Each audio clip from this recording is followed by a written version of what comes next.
Saudara, kasus dugaan korupsi penyelenggaraan haji kerap terjadi dengan sejumlah modus. Meskipun untuk kasus dugaan korupsi kali ini, KPK sudah menaikkan ke penyidikan, namun belum juga ada penetapan tersangka. Dan untuk lebih lanjut, saat ini kita akan membahasnya bersama Muhammad Yasin selaku mantan komisioner KPK dan juga ada Boyamin Saiman selaku koordinator MAKI. Selamat malam Bapak-bapak. Selamat malam. Saya ke Mas Boyamin dulu. Mas Boyamin, ini seperti yang sudah dipaparkan di berita pengantar tadi. Temuan-temuan MAKI itu kan ada beberapa macam ya. Ini saya bacakan lagi. Pembagian haji reguler dan khusus yang tidak sesuai. Lalu pungutan liar calon jemaah haji khusus hingga 75 juta per orang. Dugaan markup, penambahan biaya, catering dan penginapan. Ya, ini temuan-temuannya. Tapi yang ingin saya tanyakan sekarang justru sosoknya yang melakukan penyalahgunaan atau penyelewengan. Siapa saja yang terlibat di sana kalau penelusurannya MAKI? Itu jadi pertanyaan yang sekarang jadi pertanyaan publik kan itu. Ya, mau tidak mau saya harus memberikan istilahnya sabar. Gitu kan. Ya, karena kalau menunjuk orang nanti dikira mendahului KPK. Saya juga salah juga kan itu. Prinsip azas praduga tidak bersalah itu harus kita junjung, dan kalau sepil ya bolehlah dikit-dikit kan. Karena kalau tidak sepil nanti dikira bukan Boyamin. Tapi pertanyaan saya, orangnya orang sentral di Kementerian Agama pada saat itu. Iyalah, kan dan punya wewenang yang luas. Kan ada dua klaster misalnya, pembuat kebijakan sama pelaksana kegiatan. Apakah ini ada sambung jembatannya, kan gitu? Atau sungai yang tidak ada jembatannya, kan gitu? Seperti proyek jembatan misalnya, bikin jembatan lah ya. Itu bupati menganggarkan sama DPR. Terus kemudian pelaksana pemborong, kan itu. Nah, yang mencuri, yang korupsi itu pemborongnya mencuri semen, maunya sendiri, atau konggang-lingkong dengan kepala daerahnya. Kan itu. Kan itulah tugasnya KPK untuk menyambungkan itu. Apakah di kebijakan dan di pelaksanaan ini ada jembatannya? Nah, jembatannya apa? Konflik kepentingan kan otomatis itu. Dan di situ misalnya ada tambah lagi tentang haji tambahan itu yang reguler pun bisa bermasalah. Karena apa? Yang harusnya mereka antri 30 tahun, mereka bisa berangkat dengan uang 50 juta, padahal harusnya 90 juta kan itu. Karena ada subsidi 40 juta, karena uangnya sudah ngendap di BPKH selama 30 tahun. Nah, tiba-tiba yang reguler tambahan tadi, banyak yang baru, yang belum antri sampai 2 tahun. Kan tidak boleh dia menerima manfaat, harusnya bayar 90. Tapi kenyataannya, ya bayar 50. Diambil dari mana? Nah, dari BPKH. Nah, siapa yang bisa membayar ini? Apakah BPKH ceroboh atau yang dari Kementerian Agama yang memaksa? Nah, itu KPK juga nanti. Maka ketemulah angka 1 triliun itu, karena saya hitung gini Mas.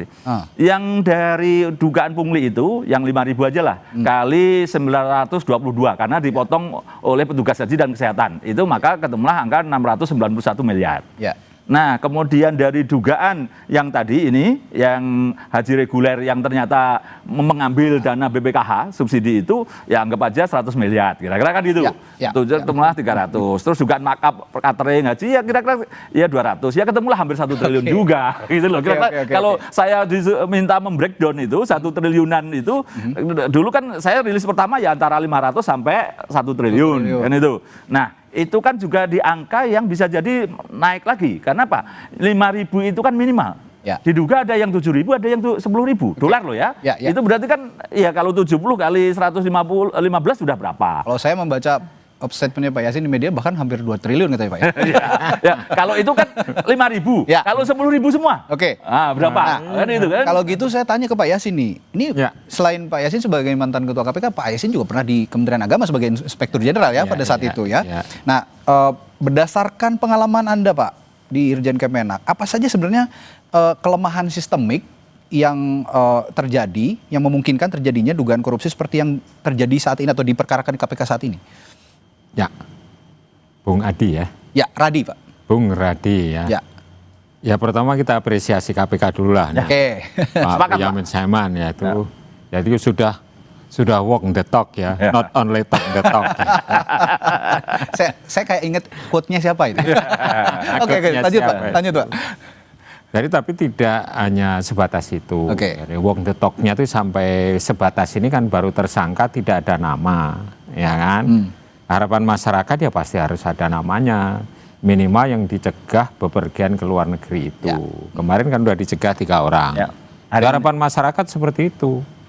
Nah, sehingga itu bisa menjadikan katakanlah bukti bahwa KPK itu bekerja dengan serius, profesional menangani kasus ini, khusus untuk kuota ya. Belum yang dibicarakan oleh Bung Boyamin ya. Boyamin tadi yang berkaitan dengan pengadaan barang dan jasa itu. Yang menjadi permasalahan sistem pengadaan barang dan jasa yang diatur di Indonesia itu tidak bisa diaplikasikan persis itu di luar negeri. Kecuali prinsip-prinsip umum yang bisa menjadi pegangan. Artinya luar negeri ini pemerintahan Arab Saudi begitu ya? Ya. Di Arab Saudi yang terjadi sana. Artinya kita sendiri juga tidak bisa menekan mereka untuk misalnya ya, seperti apa yang dilakukan di Indonesia kan harus melalui tender terbuka. Ya. Kemudian juga akan dipilih dari mereka itu. Nah, siapa yang penawar yang paling bagus. Dan kemudian prinsip yang kedua itu ya harus ada efisiensi, accountability, dan transparansi. Ya. Nah, di zaman saya jadi ijen, saya tempel terus karena tidak bisa melaksanakan itu. Yaitu para pelaksana seperti yang disebut oleh Pak Boyamin tadi kan ada pengambil kebijakan dan pelaksananya. Pelaksananya itu harus ditempel terus. Tempelnya bagaimana? Pengadaan perumahan juga ditempel. Jadi nggak sempat dia itu untuk melakukan suatu deal-deal yang hal itu yang sekarang tidak dilakukan? Oh, tidak. Yang periode kemarin itu? Ya tidak. Setelah saya tidak di sana ya loss saja. Jadi kalau kami ditempel itu ya pengadaan perumahan kita tempel satu persatu hotel tuh di Mekah maupun di Madinah. Kemudian pengadaan catering, pengadaan transportasi kita tempel, kita ikut terjun. Nggak ada irjen yang mau seperti itu.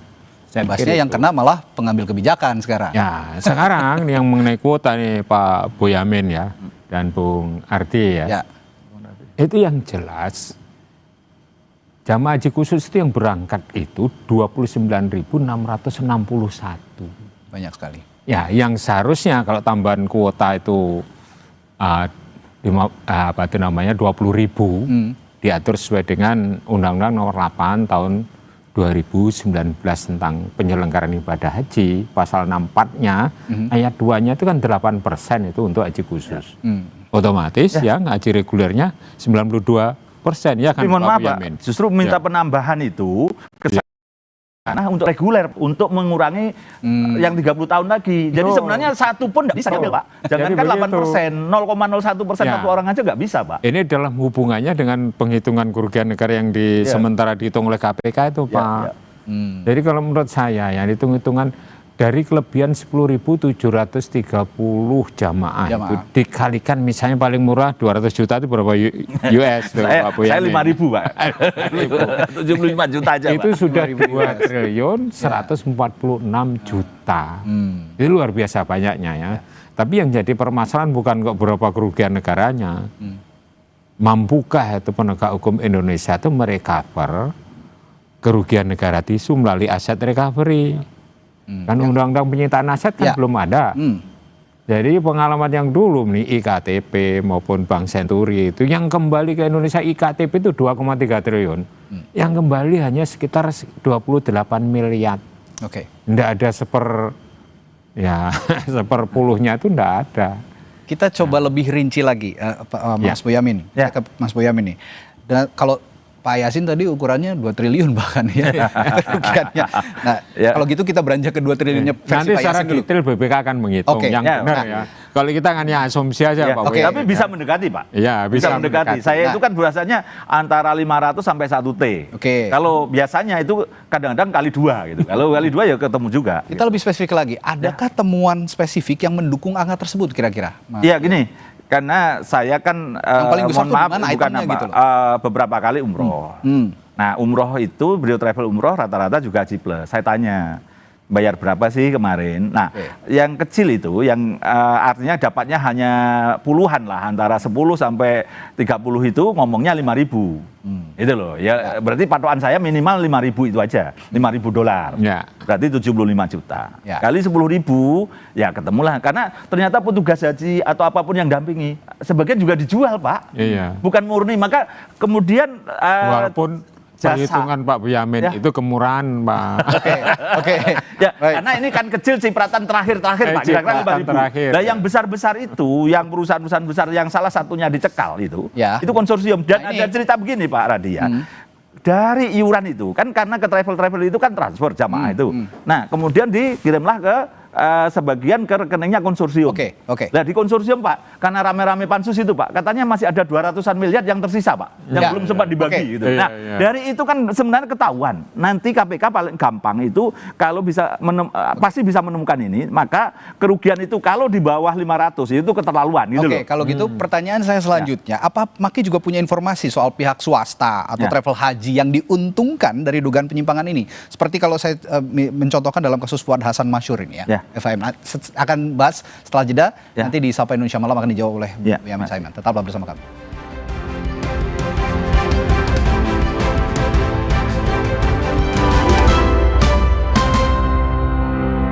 Bung Boyamin, ini kita langsung aja nih ya, mengulik nama-nama yang diduga terlibat dan akhirnya dicekal nih belakangan oleh KPK. Termasuk pertanyaan saya yang berkaitan soal itu, apakah Maki juga punya informasi mengenai pihak swasta atau travel haji yang diuntungkan dalam dugaan ini, termasuk juga penyelenggara negara yang diuntungkan dalam perkara ini? Ada yang saya katakan tadi, kan yang kecil-kecil dapatlah 15 kuota, 20 kuota, 2 orang loh ya, itu yang 5.000 tadi.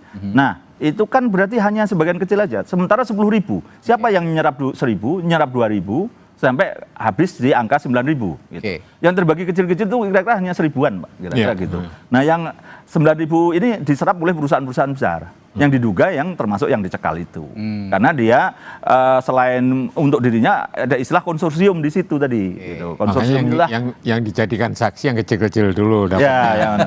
Terus misalnya begini, kalau bicara ini, saya itu kan mendapatkan ini Mas, ini yang ada stempelnya begini yang saya serahkan kemarin kepada KPK.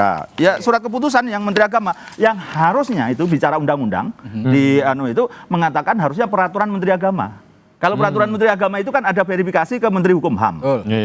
Melanggar atau enggak baru ditayang lembaga negara. Ya, melanggar undang-undang ya. Ya, enggak boleh, enggak bisa boleh. Maka ini kok surat keputusan. Kalau surat keputusan memang tidak perlu ditayang lembaga negara. Ini kan namanya sudah level saya loh. Cara orang Solo ini ngakali. Gitu. Nah, siapa yang tanda tangan di sini? Ya kan Menteri. Gitu loh, meskipun saya tidak pernah nuduh Menteri Yakut, tapi apapun ini ada jejak begini. Jangan kan yang sudah ditanda tangan stempel. Yang masih parap aja saya udah punya. Saya harus menghargai KPK, satu. Nomor dua, menghargai whistleblower di dalam Kementerian Agama. Dengan segala risikonya membocorkan ke saya. Kalau mau dilacak, saya ditanya, dari mana? Mencuri kan gitu aja. Ya gitu aja. Mencuri segini juga tidak akan dituntut kan gitu kan. Kalau gitu ini udah cukup konkret intinya nih ya. Kalau gitu begini Pak Yasin. Pemeriksaan pemeriksaan sudah, status kepenyidikan sudah.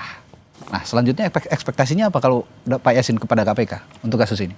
Ya, kita merunutnya itu kan atas pelanggarannya.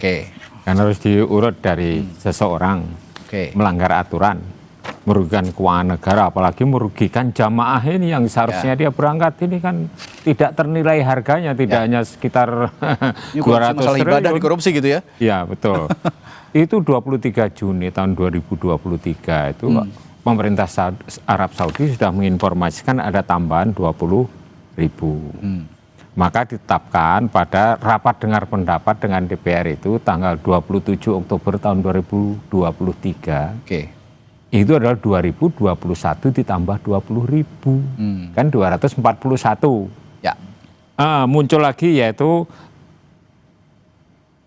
peraturan Menteri Agama itu nomor 1005 yang apa isinya di situ diturunkan lagi yaitu 221, seakan-akan tidak ada tambahan 20.000 itu yang sudah dideklar pada waktu tanggal 27 Oktober itu bersama-sama dengan Komisi 8 DPR. Muncul lagi aturan baru. Aturan baru inilah yang melanggar aturan.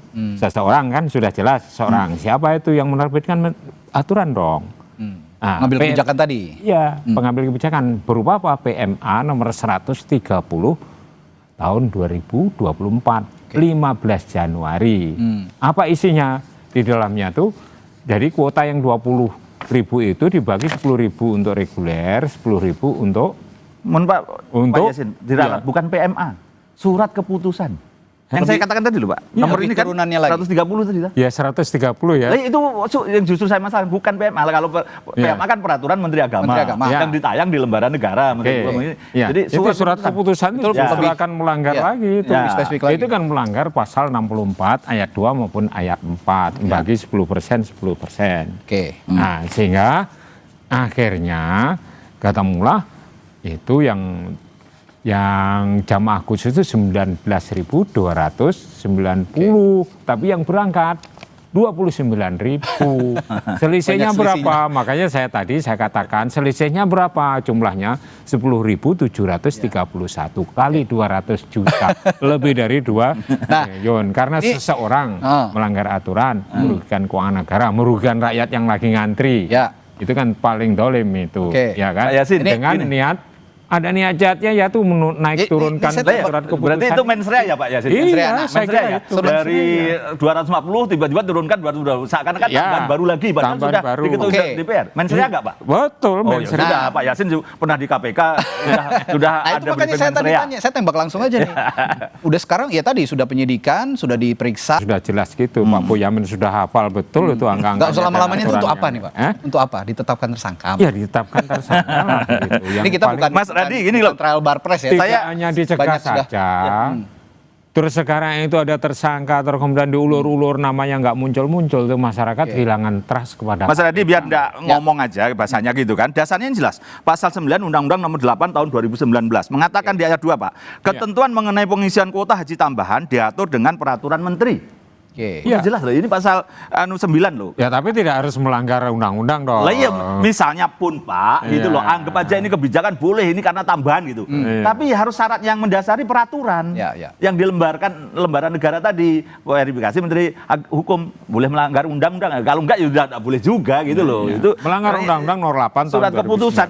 Sekarang surat keputusan ini siapa yang nanda tangani? Bahkan kemarin sudah saya sampaikan KPK gitu, inisial yang menyusun 4 orang dengan tergesa-gesa. Yang memarap ini juga saya tahu karena jabatan gitu.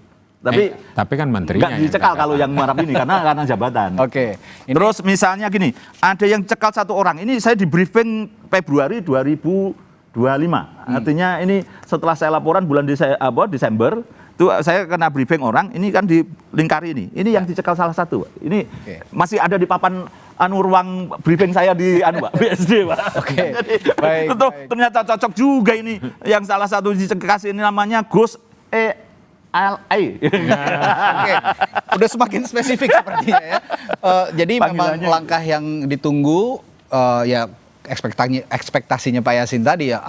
Tunggu apa lagi kalau memang sudah ada mensrea, sudah ada bukti-bukti, ya tinggal ditetapkan saja tersangkanya yang sudah jelas-jelas menurut Pak Yasin dan Mas Boyamin tertera dalam beberapa perkara yang masalah yang diambil dalam perkara ini, termasuk tadi bukti-bukti yang diajukan.